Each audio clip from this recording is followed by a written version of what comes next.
सफलताओं के झंडे नित गाड़ते जा रहे हैं। आदरणीय भाई विष्णु दत्त शर्मा जी,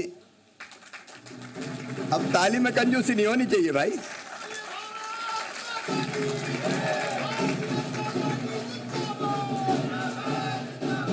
हमारे साथ इस कार्यक्रम में दिल्ली से जुड़े मध्य प्रदेश के गौरव, भारतीय जनता पार्टी की मोदी जी की सरकार में, मोदी जी के नेतृत्व में कृषि, पंचायत और ग्रामीण विकास का जिम्मा जिनके ऊपर है। अच्छा, पैसे सबसे ज्यादा इसी विभाग में है। और जब कोई पंडित जी प्रसाद बांटते थे पहले, आजकल तो कम हो गया है, तो बांटते बांटते अगर घर का कोई बच्चा आ जाता तो थोड़ा थोड़ा देते थे, घर का जाए तो मुट्ठी खोल देते थे, ले जा। मध्य प्रदेश के मामले में नरेंद्र सिंह जी का भी सोचिए, यह घर का परसैया और अंधियारी रात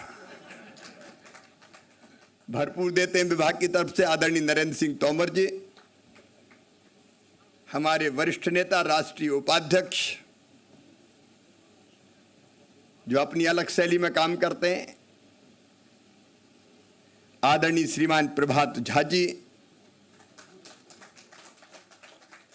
अभी जिनको हम सुन रहे थे, क्या कमाल का बोले महाराज। मुझे लगा मेरे भाषण की जरूरत ही नहीं है।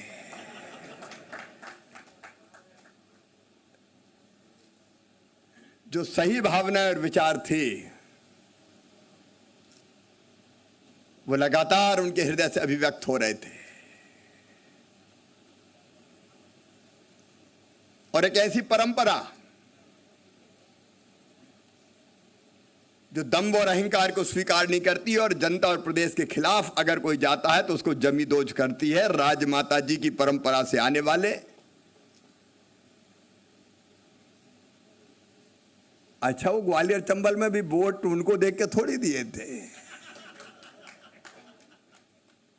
दिए इधर और बन गए वो। राज्यसभा के सदस्य, हमारे लोकप्रिय नेता आदरणीय श्रीमान ज्योतिरादित्य सिंधिया जी, ताली में यहां भी कंजूसी नहीं।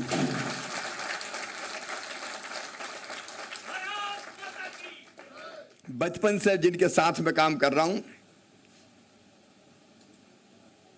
पहले युवा मोर्चे में, फिर भारतीय जनता पार्टी में, अपनी शैली के एक अद्भुत नेता और भारत सरकार में संस्कृति और पर्यटन मंत्रालय संभालने वाले,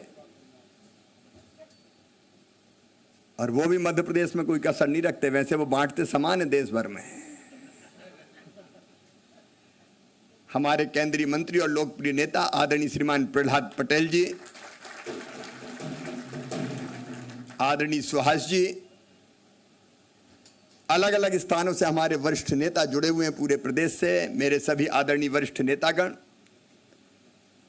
मेरे मंत्रिमंडल के सहयोगी गण, असल में पंचक में शपथ दिला दी मुझे। मैं सोच रहा था कि लूंगा नवरात्रि के पहले दिन, और आदेश आया कि अभी तुरंत लेना है। अब पंचक में शतक के चक्कर में मंत्रिमंडल बड़ी देर में बना। पहले तो हम अकेले जूझते रहे। मैंने पूछा कि दिल्ली के, नहीं अभी तो कोरोना का संकट है, लॉकडाउन है, चलते रहो, एकला चालो रे। लेकिन पार्टी साथ थी, विधायक सांसद साथी साथ थे। लेकिन कल भारतीय जनता पार्टी की सरकार की पूरी फौज और उसके सेनापति तैयार हो गए, सन्नद्ध हैं। और इस संकल्प के साथ कि विकास और जन कल्याण का एक नया इतिहास लिखेंगे, कल हमने संकल्प लिया है। पूरे प्रदेश भर में जुड़े हुए यहां बैठे मेरे विधायक साथीगण, मेरे सांसद साथीगण, मेरे कार्यकर्ता बहनों और भाइयों, प्रदेश भर में मुझे सुन रही जनता जनार्दन, पत्रकार मित्रों, दोनों हाथ जोड़ के आप सबको प्रणाम करता हूं, आप सबको नमस्कार करता हूं। 100 दिन कैसे निकल गए पता ही नहीं चला, लेकिन 100 दिन में जो कर पाया, माननीय प्रधानमंत्री नरेंद्र मोदी जी का आशीर्वाद, अमित शाह जी, हमारे राष्ट्रीय अध्यक्ष जगत प्रकाश नड्डा जी का सहयोग और साथ, भारतीय जनता पार्टी के प्रदेश अध्यक्ष, पूरी टीम और लाखों लाख कार्यकर्ताओं का सहयोग और जनता के प्यार और स्नेह से ये 100 दिन का कार्यकाल पूरा हुआ है। और सचमुच में जब मोदी जी के बारे में सोचता हूं, आज वो लेह में है। कभी ऐसा कोई नेता देखा है? चीन ने अकड़ बताई तो हमारे सैनिकों ने चीनी सैनिकों की गर्दन तोड़ के पटक दी। आपने अच्छी छोड़ दी कांग्रेस ने, इस समय तो पता नहीं क्या होता। उनका नेता सरेंडर की बात करता है मोदी जी के बारे में, देश प्रेम, देशभक्ति, उसके लिए कोई स्थान ही नहीं है। केवल घटिया राजनीति करेंगे और ये मोदी जी का मुकाबला करेंगे। मोदी जी भारत को भगवान का वरदान है, राहुल गांधी जी भारत का भगवान का वरदान। कई बार मुझे गीता जी का वो श्लोक याद आता है।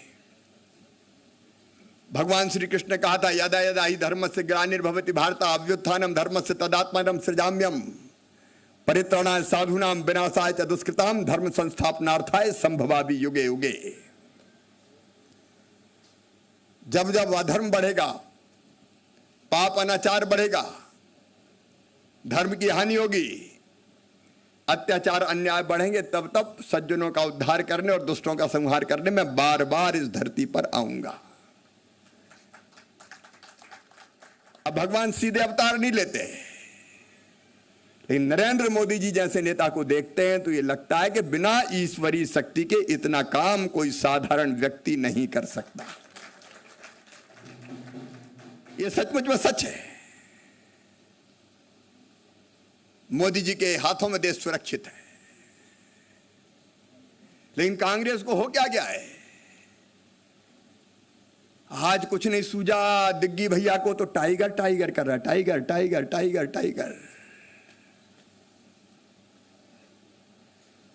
अब तुम क्या टाइगर का मुकाबला करोगे? इन्हें तो बंटा ढार है तो कमलनाथ की बंटा ढार करवा दिया। ये सरकार भी बनी तो 4D सरकार थी कमलनाथ की, 4D।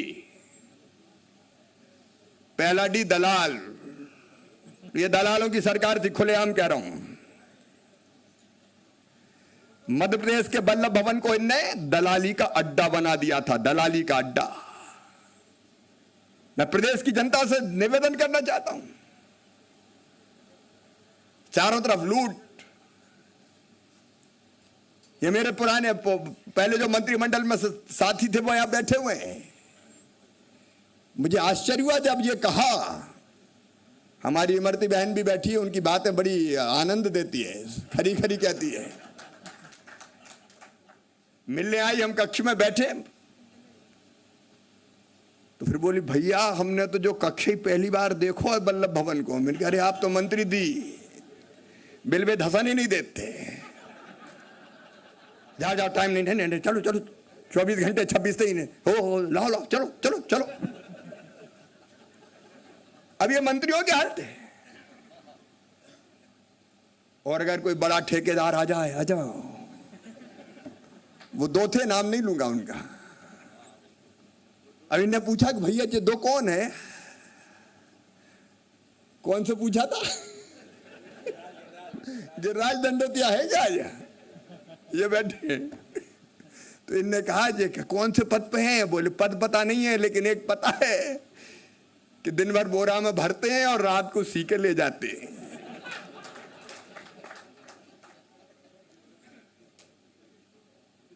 ये दलाली करने वाली सरकार थी। पहला डी दलाल,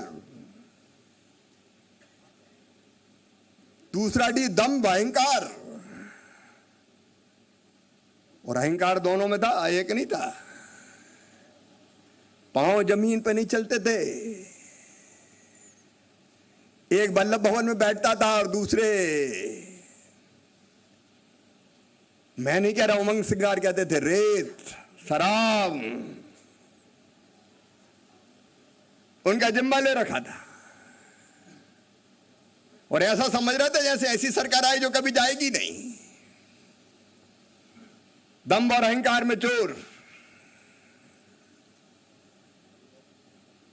और एक से बढ़ के एक थे दोनों। बड़े मियां तो बड़े मियां, छोटे मियां सुभान अल्लाह।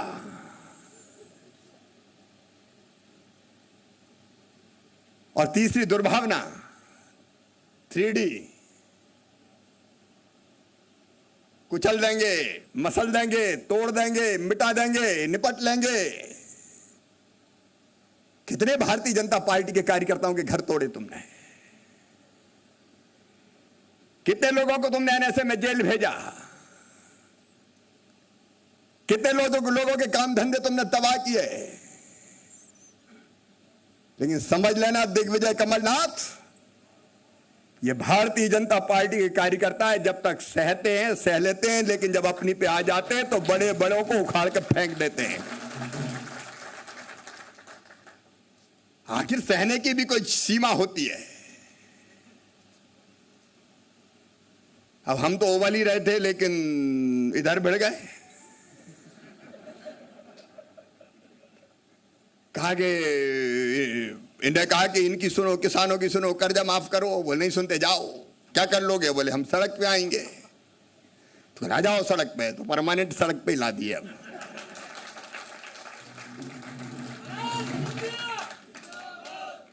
और अब उधर नींद नहीं आ रही रात रात भर। अरे जगते तो हम भी हैं, लेकिन हम जगते हैं काम के लिए, जनता के। आजकल दोनों बड़े बेचैन हैं। बोले 1 घंटे के लिए बच जाऊं, एक बार और बनना है बस। कैसे बनेंगे फिर? सोते नहीं है रात भर, करवटें बदलते रहे सारी रात हम। कुर्सी तेरी कसम वल्लभ भवन।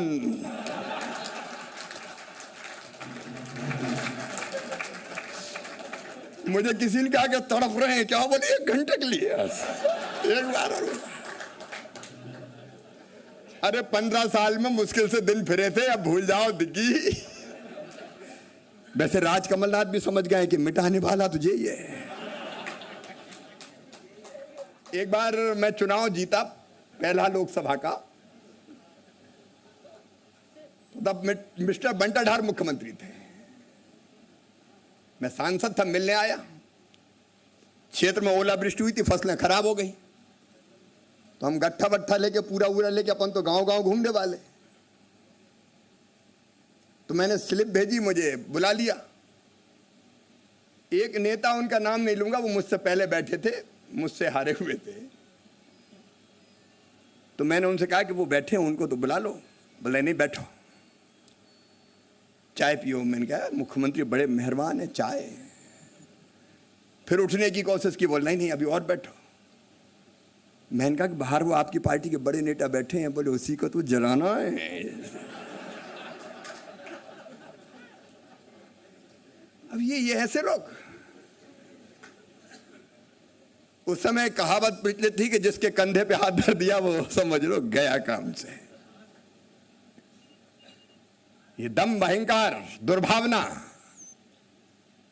और चौथे डी तो खुद दिग्विजय है। जहां जहां पांव पड़े संतन के तहता, पूरे प्रदेश को तबाह पर। देखो हम मूड में नहीं थे, सही बताएं। हम तो सोच रहे थे बन गई तो बनने दो, चलने दो। जब चुनाव आएगा 22-23 में, तब देखेंगे। लेकिन जनता को त्रस्त किया, परेशान किया, प्रदेश को लूट लिया, कार्यकर्ताओं को प्रताड़ित किया, महाराज को छेड़ दिया। फिर आगे सड़क पर तो हम क्या करें? अब काय की 1 घंटा? कर्जा माफ, कर्जा माफ। 10 दिन में 1.25 साल हो गया, कितना कर्जा माफ किया। प्रहलाद जी ने मुझे कहा कि आज अपनी शैली में बोलना, आंकड़े मत पढ़ना। लेकिन भाई आंकड़ा इसलिए बता रहा हूं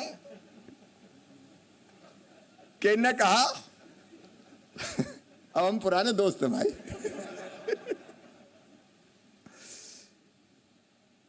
कर्जा माफ 50 लाख करोड़, कर्जा माफ का जो आंकड़ा था इनका 50,000 करोड़। घटाते घटाते मिटाते, ये बैरियर वो बैरियर वो बैरियर, और कुल मैंने हिसाब देखे, कुल 6,000 करोड़ रुपए की कर्जा माफी हुई है, कुल 6,000 करोड़। और उनमें से भी 2,889 करोड़ सरकार की जगह बैंक से, सहकारी बैंकों से करवा दिए। बैंक बदतर हालत में पहुंच गया, उनको पैसा नहीं दे रहे। मैंने अभी वो फाइनेंस वालों के साथ बैठा तो बोले इतने पैसे बैंकों को देना, उनका काय के देना, बोले कर्जा माफी के। अरे उनका दिए नहीं, बोले नहीं, उन्होंने सर्टिफिकेट बांट दिए, पैसा नहीं दिए। क्यों भैया हमारे लिए छोड़ गए क्या? कर्जा माफी के नाम पर मजाक किया तुमने। और मध्य प्रदेश के किसानों से मैं कहना चाहता हूं, आज इन्हें कुल मिला के 6,000 करोड़ का कर्जा माफ किया।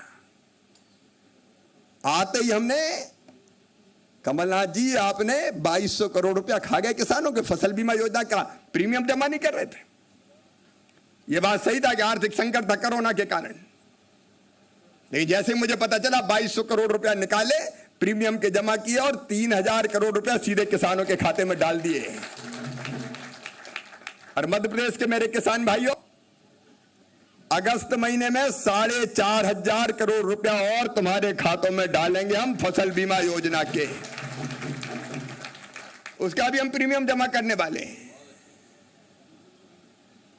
कमलनाथ जी, दिग्विजय जी, आपने 0% ब्याज का कर्जा बंद कर दिया था। हमने फिर से 0% ब्याज पर कर्जा देना शुरू कर दिया।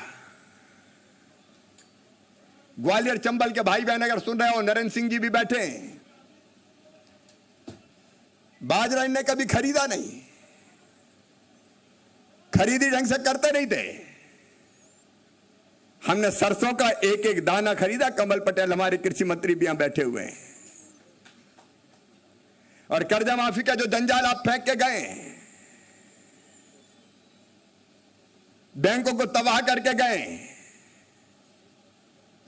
और माफी भी अजीब, अंधा बांटे रेवड़ी चीन चीन के दे। झाबुआ में चुनाव आ गया, वहां दे दो, वहां दे दो, वहां दे दो, बाकी रहने दो, क्या कहते हैं। ये अपराध है।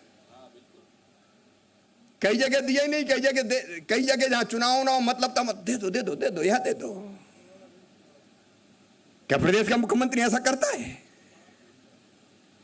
एक समान व्यवहार करना चाहिए पूरे प्रदेश की जनता से। कमलनाथ, जवाब दो, ये भेदभाव तुमने क्यों किया? जहां मतलब था वहां दे दिए, बाकी छोड़ दिए। मेरे किसान भाइयों, कर्ज माफी के मामले में हम उसको युक्तिकरण करने का कदम उठाएंगे ताकि किसी किसान को घाटा ना हो, किसी किसान को नुकसान ना हो। यह भेदभाव वाला बर्ताव नहीं चलेगा। कितना धान खरीदा बताओ? मैं जब सरकार में नहीं था, बुंदेलखंड, जबलपुर, सतना, कटनी, धान पड़ा हुआ था, किसानों की धान बुलवा ली, धान तुल गई। तुलने के बाद में कहते उठा ले जाओ, अब नहीं खरीदते, और वो धान अभी तक पड़ी हुई है। हमने फैसला किया गेहूं का एक एक दाना खरीदेंगे। हमारे पास पर्याप्त इंतजाम नहीं थे, बोरे नहीं थे, जूट की बोरे वैसे ही बंद हो गए बंगाल में कोरोना के कारण। रही से ही कसर साइक्लोन ने पूरी कर दी। लेकिन अफसरों को हमने कहा, गेहूं का, गोविंद जी भी यहां बैठे हुए हैं, गेहूं का एक एक दाना खरीदेंगे। और गेहूं भी क्या पैदा हुआ है। धन्य मेरे अन्नदाता किसानों, प्रणाम करता हूं। जिधर देखो गेहूं गेहूं। हमने सोचा 100 लाख मीट्रिक टन खरीदना है, बोरा बोरी भी उतना ही लाए, वो भी बोरा नहीं मिले तो बोरियां ले आए प्लास्टिक की, इनमें ही भरो हमने कहा। और बाद में तो खत्म हो गए, तो अध्यक्ष जी हमने इंदौर में कहा खुले में खरीद के पटक दो, देखेंगे, किसान का दाना नहीं बचना चाहिए। और आपने सही कहा, 1,29,00,000 मीट्रिक टन गेहूं खरीद लिया मध्य प्रदेश के किसानों का। ऑल टाइम रिकॉर्ड है ये, देश के किसी राज्य ने कभी इतनी खरीद नहीं की। पंजाब से हम आगे निकल गए और 25,000 करोड़ रुपया सीधे किसानों के खाते में पहुंच गया। मेरे प्रदेशवासियों, ईमानदारी से बताना, अगर कमलनाथ दादा होते तो गेहूं खरीद लेते क्या? इसके बाद चना आ गया, चना में भी तिबड़ा मिल गया। अब स्वास्थ्य के कारणों से वो मना किया गया कि ये तिबड़ा तो खेसरी दाल ये नहीं खरीद सकते। हम भी कहां हार मारने वाले थे। हमने भी नरेंद्र सिंह जी, उसके बाद फिर स्वास्थ्य मंत्री जी, फिर माननीय गृह मंत्री जी और फिर माननीय प्रधानमंत्री जी, और अंत में फैसला करा के दम लिया कि चलो 2% तक तिबड़ा भी खरीद लो। लेकिन किसान भाइयों, अगले साल तिबड़ा मत मिलने देना, नहीं तो हमारी गारंटी नहीं, बड़ी परेशानी होती है। हाँ, बदलवा दो बीज कमल, काहे को चिंता करते हो। लेकिन तिबड़े वाला चना भी खरीद लिया, सरसों खरीदी, मसूर खरीदी। किसानों को घाटा किसी कीमत पर नहीं होने देंगे हम। कोरोना का संकट था, आपने सही कहा। एक बैठक कमलनाथ ने नहीं दी, एक बैठक सिंगल। वल्लभ भवन में मैंने पूछा क्या प्लान है, सिस्टम क्या है, बोले कुछ है ही नहीं। मैंने कहा क्यों? तो अफसर बोले हम ही हमें, वो तो कभी आई ही नहीं। तो जितना बना सर्कुलर वर्कुलर जारी कर दिया। मैंने कहा कोई बैठक नहीं। बोले एक शर्माते शर्माते बोले सर बैठक तो हुई थी, आईफा की बैठक हुई थी। टारगेट दिए गए अफसरों को आईफा के लिए, 1 करोड़ दो, 2 करोड़ दो, करो लाओ। और जो 1 करोड़ करेगा, 2 करोड़ करेगा, अलग अलग तरह की चीजें उसको पास दिए जाएंगे, वीआईपी पास। ये गंभीरता थी इस सरकार की। मैं कोरोना की पूरी कहानी सुनाना नहीं चाहता, लेकिन मेरे प्रदेश भाई, बासी बहनों और भाइयों, आज मुझे कहते हो संतोष है कि अपनी पूरी टीम के साथ पार्टी के सहयोग से आज कोरोना की संक्रमण वृद्धि की दर हिंदुस्तान में सबसे कम है तो मध्य प्रदेश की धरती पर है। संकट अभी टला नहीं है। प्रधानमंत्री जी बार बार आगाह कर रहे हैं, सावधानी जरूरी है, इसलिए किल कोरोना अभियान चल रहा है हमारा। 1 तारीख से घर घर का सर्वे होगा। अगर कोई लक्षण दिखे तो टेस्ट लेंगे, सैंपल लेंगे, उपचार की निःशुल्क व्यवस्था कर रहे हैं हम। मेरी आप सबसे अपील है, कोरोना से निपटने के लिए किल कोरोना अभियान में आप भाग लीजिए, सम्मिलित होइए। अपने गांव गली मोहल्ले में कोई घर ना छूटे, ना प्रारंभिक परीक्षण ना हो जाए। मैं मुरैना के लिए चिंतित हूं। अभी धौलपुर से मुरैना में यह संकट आया है। मुरैना से ग्वालियर की तरफ भी कुछ पॉजिटिव पेशेंट्स की संख्या बढ़ी, क्योंकि ये तो आग की तरफ फैलता है। ये मुरैना, भिंड, ग्वालियर, वहां की जनता जनार्दन से मैं कहना चाहता हूं, मुरैना में तो कर्फ्यू लगाया हुआ है। ये आपके लिए, आपके स्वास्थ्य की रक्षा के लिए। इसमें लापरवाही मत कीजिए। ग्वालियर में भी हम कुछ प्रतिबंध लगाने वाले हैं। किल कोरोना का मतलब कोरोना को जड़ से समाप्त करना। उसमें आप सबका सहयोग चाहिए। जो किया है मैं आज विस्तार से बताने की आवश्यकता महसूस नहीं करता। इनकी सरकार थी तो कहती थी पैसा ही नहीं है, पैसा ही नहीं है। मेरे पास कितने पैसे हमने खाते में डाले उसका पूरा हिसाब है आज। वो कहते थे पैसा नहीं है। सामाजिक सुरक्षा पेंशन के पैसा रोक कर रखे थे। 47,07,000 से अधिक हितग्राहियों के खाते में 1126 करोड़ 34 लाख रुपया हमने डाले आने के बाद। शहरिया बैगा भारिया के पैसे खा गए कमलनाथ तुम। जवाब देना पड़ेगा उन गरीब माताओं बहनों ने तुम्हारा क्या बिगाड़ा था। 1,000 रुपया हर महीना हम देते थे, वो शहरिया बेगा भारिया के पैसे खा गए। उन बहनों के खाते में भी तब से हर महीना 1,000 रुपया देना हमने प्रारंभ कर दिया। 72 करोड़ रुपया हम डालते हर महीने। मजदूरों के खाते में पैसे डाले जो बाहर थे हमारे। और तो और गजब कर दिया तुमने, संबल योजना ही बंद कर दी। और कौन को ज्यादा अच्छे से पता संबल क्यों बंद की इमरती बहन? बोले मुख्यमंत्री का फोटो वाला कार्ड है, डंप कर दो, डंप कर दो। मुख्यमंत्री मतलब मैं था पहले, कोने में पटक दो। अरे शिवराज को कहीं पटक देते, गरीबों को तो नहीं पटकते कमलनाथ। संबल योजना साफ कर दी।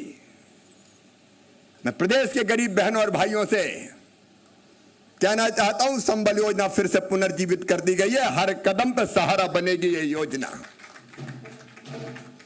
इसके लिए धन की कभी हम नहीं आने देंगे। अब संबल योजना का डिटेल आप जानते हैं, बचाने की जरूरत नहीं है। जो निर्माण श्रमिक थे उनके खाते में 177 करोड़ रुपया डाले, 8,85,000 के। मनरेगा में रोजगार मिल जाए, कोई बेरोजगार ना रहे।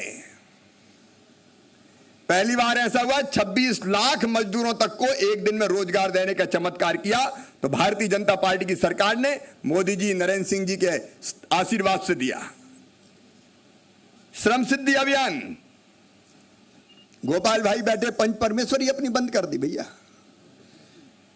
पंचायतों का पैसा खा गए। मैं पंचों सरपंचों से कहना चाहता हूं, पूछो कमलनाथ, पंचायतों का पैसा क्यों खाया गया? सरकार आते ही 1555 करोड़ रुपया फिर सरपंचों के खाते में भेज दिया गया। एवरेज 8 लाख एक पंचायत को मिला ताकि निर्माण और विकास के काम शुरू हो। रोजगार सेतु पोर्टल पे स्किल मैपिंग करके जो काम जानते हैं ऐसे मजदूरों को उद्योगों में और ठेकेदार कॉन्ट्रैक्टर का रोजगार दिलवाने के लिए रोजगार सेतु योजना। और प्रधानमंत्री जी को मैं प्रणाम करता हूं, अन्न की कहीं कमी ना रहे। और इसलिए अभियान चला प्रधानमंत्री जी का, कोई गरीब भूखा नहीं सोएगा। मध्य प्रदेश में तो हमने आते ही पहले 3 महीने का दे दिया। वो दे के निपटे तो प्रधानमंत्री जी का और आ गया, 2-2 महीने का और दे दो, हम क्या वो भी ले लो। फिर कई जगह बताया कि कई के पास तो राशन कार्ड ही नहीं है, तो 32 लाख नाम निकले, हम क्या तुम भी ले। फिर प्रवासी मजदूर आ गए, हम क्या कमी नहीं आने देंगे, इनको भी दो। राम की चिड़ैया, राम कोई खेत, खावरी चिड़ैया, भर भर पेट, चिंता मत करो। और अब प्रधानमंत्री जी के आशीर्वाद से 1 नवंबर तक 10 किलो, 5 किलो 1 रुपया किलो वाला और 5 किलो निःशुल्क वाला 10 किलो प्रति व्यक्ति अनाज दिया जाएगा हर महीने नवंबर तक।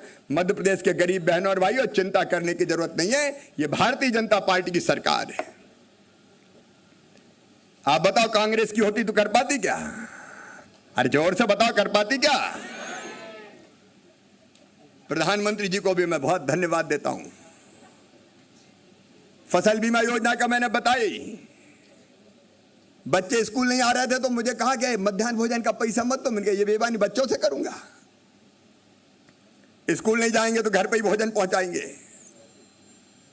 बच्चों के खाते में पैसा, रसोइयों के खाते में पैसा। छात्रवृत्ति खा गए कमलनाथ, आते ही 430 करोड़ रुपया उसके डाले।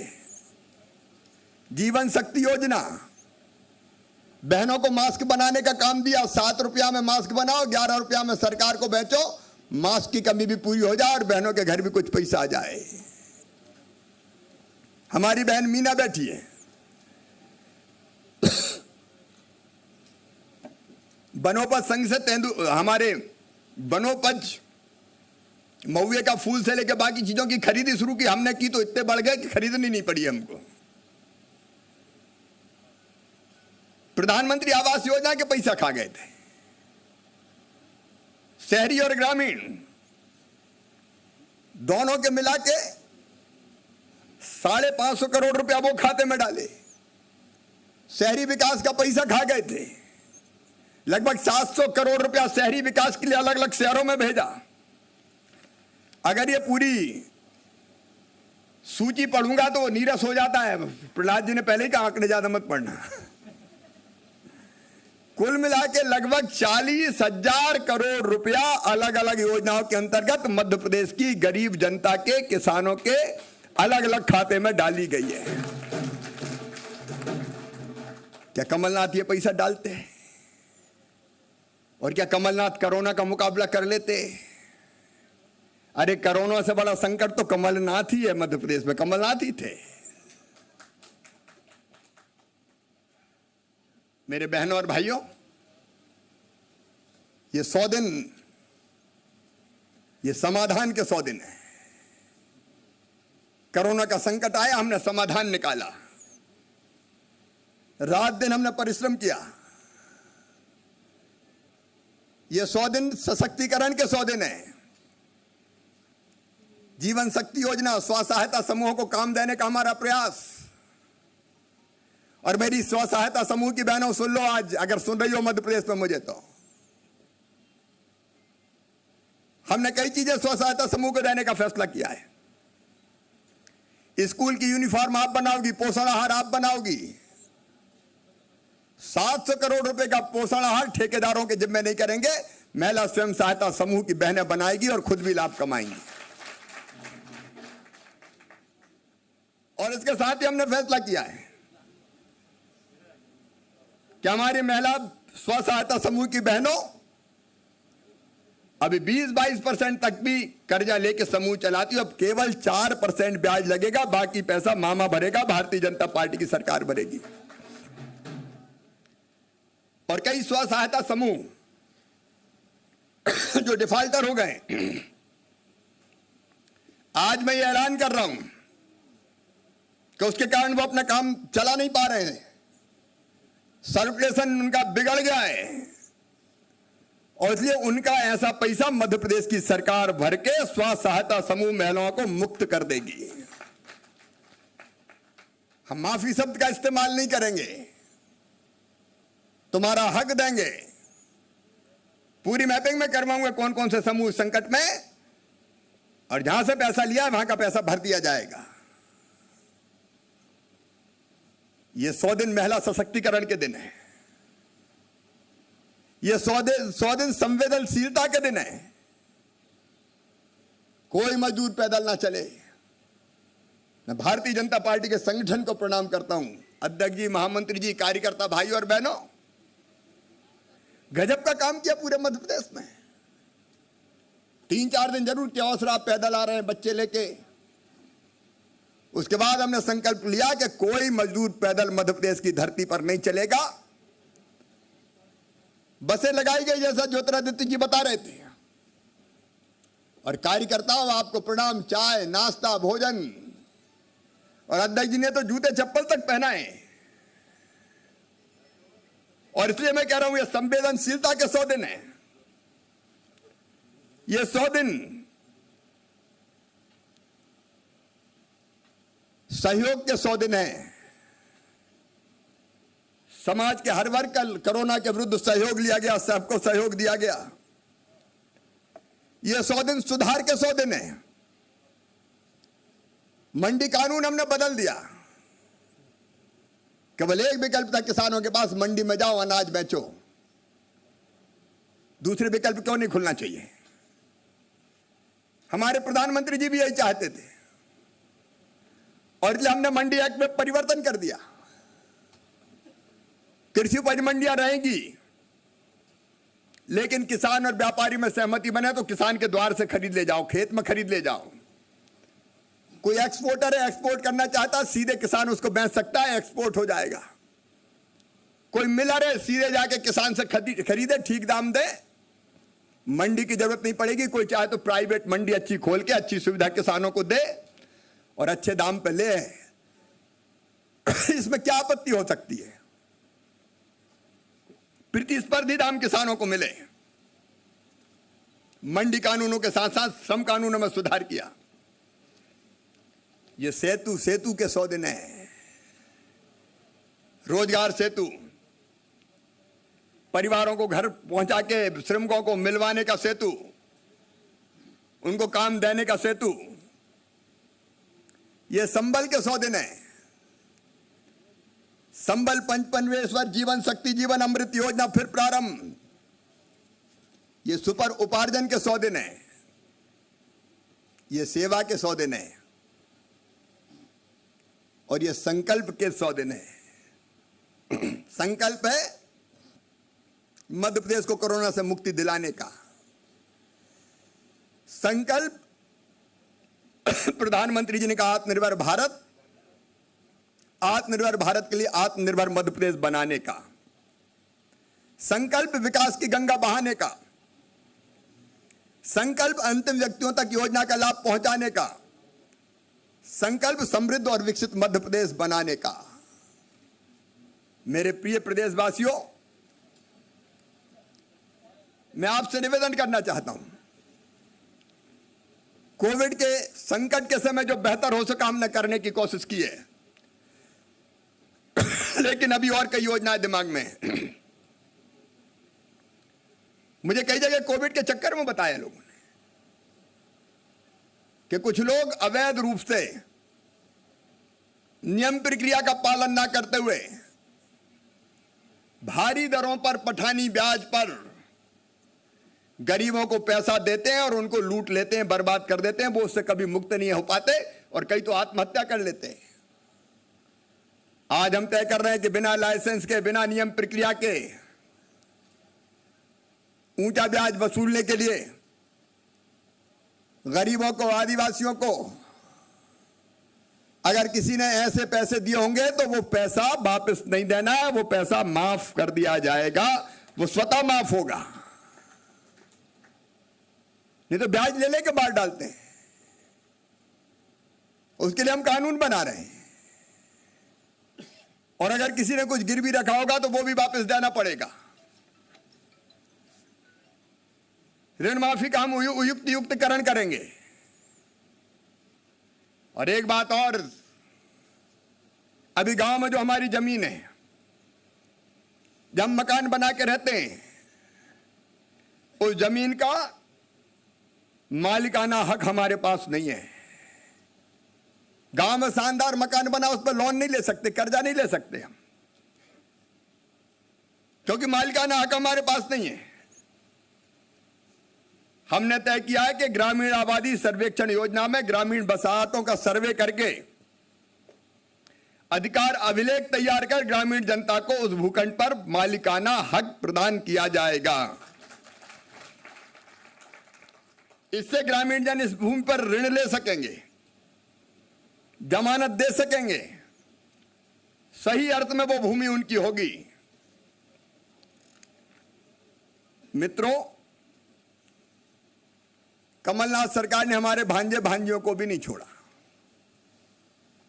कई योजनाएं बंद कर दी और एक योजना थी लैपटॉप देने की योजना।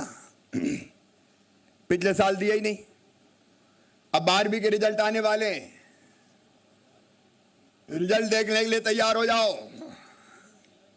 और जो बच्चे अंदर अच्छे नंबर लाएंगे, मामा उनको फिर से इसी साल लैपटॉप दिलवाएगा, उसके लिए राशि दी जाएगी।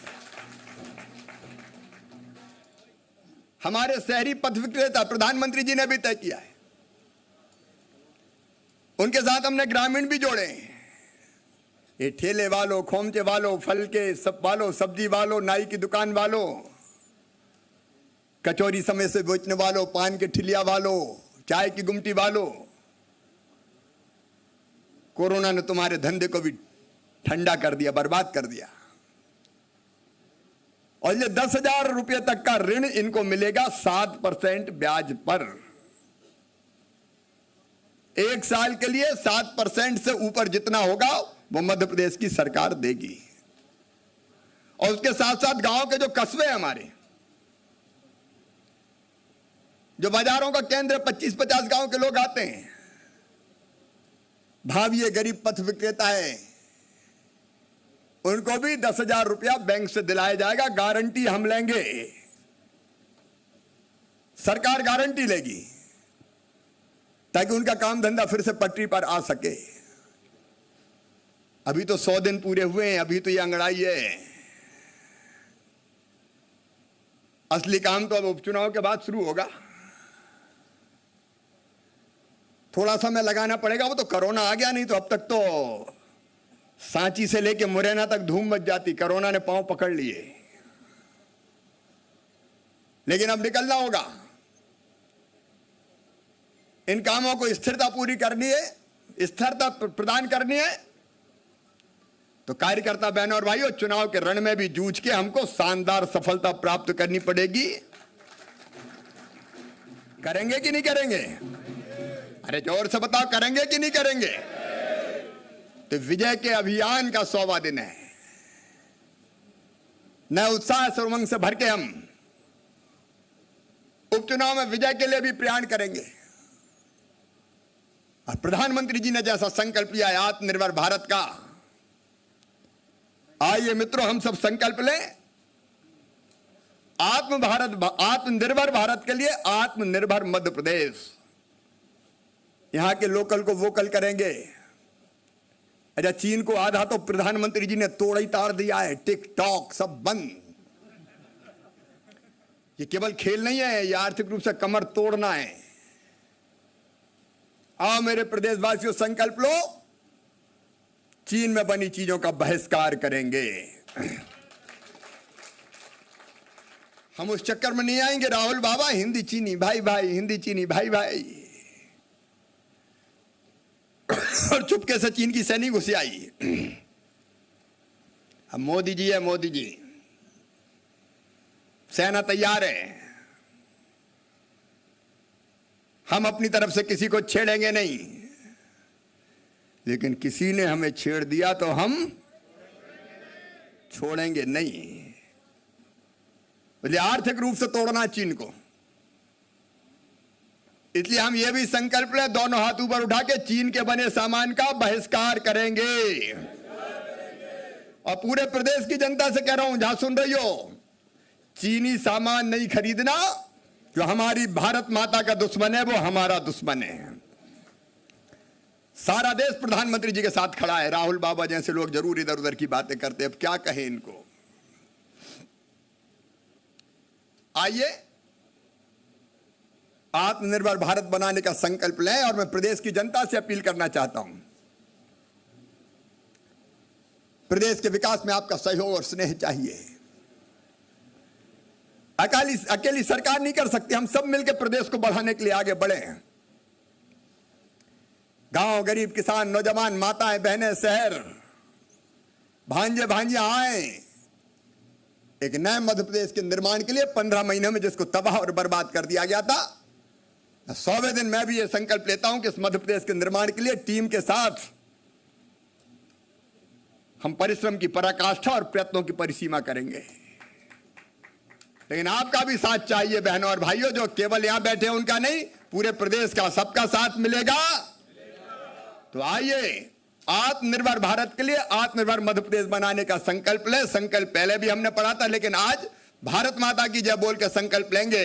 पूरे प्रदेश में जहां जो लोग मुझे सुन रहे हैं, किसी भी माध्यम से, उठाइए दोनों हाथ, बांधिए दोनों मुट्ठी और मेरे साथ बोलिए, भारत माता की, भारत माता की, भारत माता की। बहुत बहुत धन्यवाद, प्रणाम, नमस्कार। धन्यवाद आदरणीय मुख्यमंत्री जी।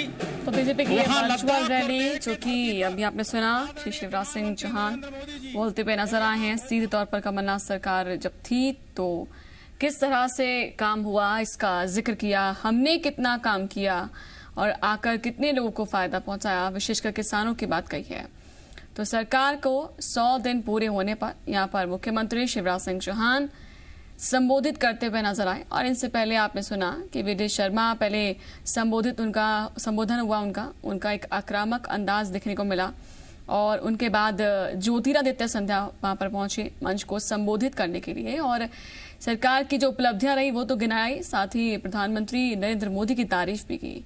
और अभी शिवराज सिंह चौहान को आप सुन रहे थे, सूबे के मुखिया हैं, और एक तरफ प्रधानमंत्री की तारीफ की, दूसरी तरफ अभी क्या कुछ किया गया मध्य प्रदेश में सरकार बनने के दौरान, इस 100 दिन के अंदर क्या कुछ कीर्तिमान स्थापित किए हैं प्रदेश की प्रगति के लिए? अल्प अवधि में प्रदेश ने प्रगति की, ये तमाम बातों